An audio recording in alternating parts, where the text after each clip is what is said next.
Sunshine. Everybody loves the sunshine. What caused us to beat down our own minds? Why did we choose to reject education? When did it become so cool to be ignorant? In light of these trends, where are we going? And we got a culture that says, oh, if you're getting straight A's and you're smart, you're acting white. I mean, how dumb was that? Who created that? The Ku Klux Klan? Is this legit? One student drops out of high school every minute. Well, this one's false. It's actually much worse. According to America's Promise Alliance, one American student drops out every 26 seconds.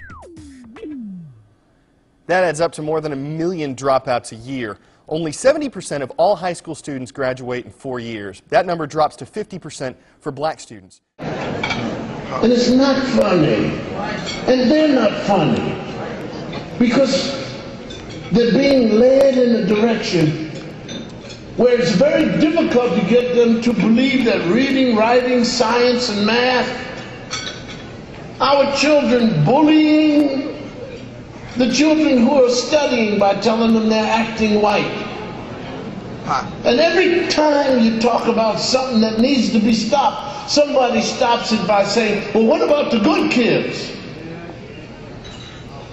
Yes, they're there, and they're doing beautifully. But we're talking about the ones who have not been taught behavior, the ones who commit crimes. Ask any policeman. It's stupid. They did a grand thing when they took that discipline away from us, because when they made our parents afraid to discipline the children, then what happened? We found out that the teachers were afraid of the principals were scared of the superintendents was scared of the school board was scared of the parents were scared of the children, and the children ain't scared of nobody. And you're educated as a perennial process of dying. Why? Because there's no rebirth without death. There's no education, there's no elevation, there's no cultivation of self and soul without something dying, fading away. Like that particular kind of dogmatism you had when you showed up. A fundamentalism, a parochialism, a provincialism. It's got to go. Too narrow, too truncated, too circumscribed, too immature.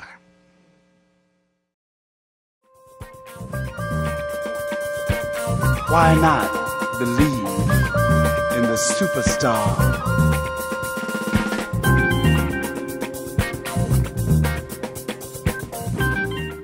Unlike the sisters before them who enriched their communities, today's most prominent female black role models enrich their own bodies for profit.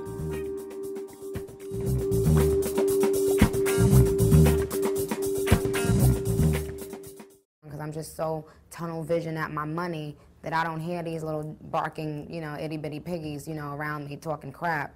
I just I'm focused on my money and I'm getting it. All you little girls that look up to Nicki Minaj, get your business right first, because music and, nothing else matters. Like, you know what I'm saying? I don't give a fuck if they dangling a $100,000 check in front of your face. Get your business right. Now, out of all the work you did, what work are you most proud of?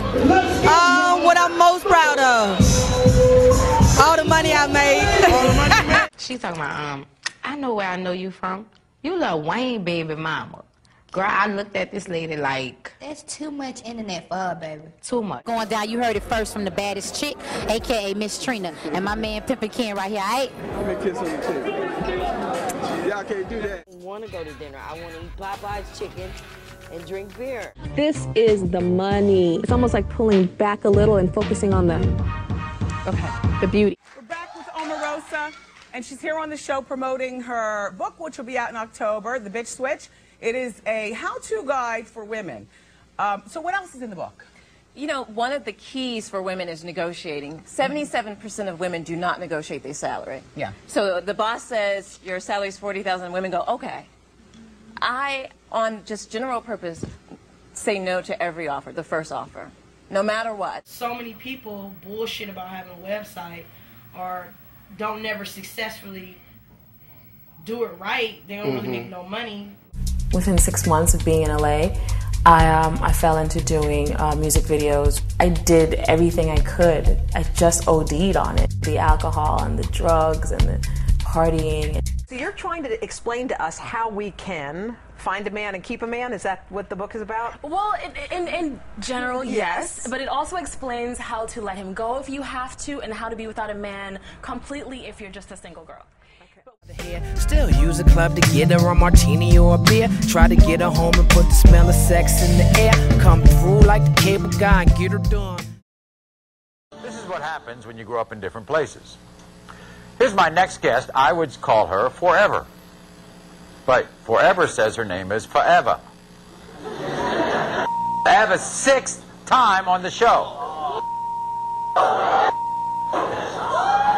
And she's still proud. After testing 5 men, Forever has failed to find the father of her daughter Eternity and her son Christopher. But now Forever's back because she has a new baby named Sincere. And she is sure that a man named Terrence is the father.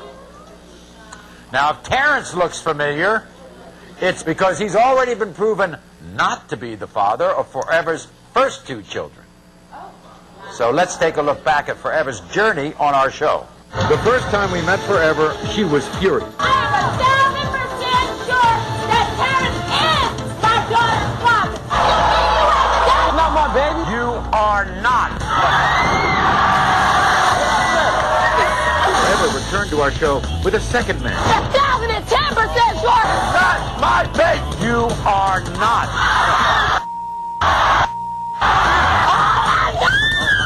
The third time Forever appeared on our show, she tested 2 more men.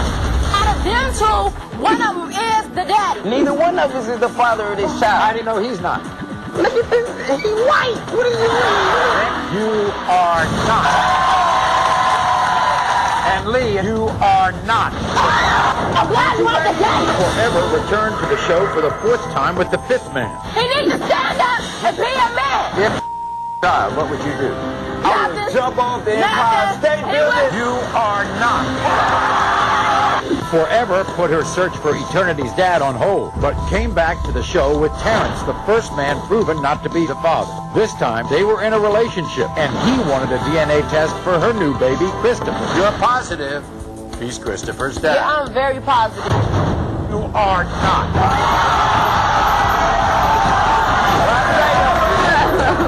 It's over.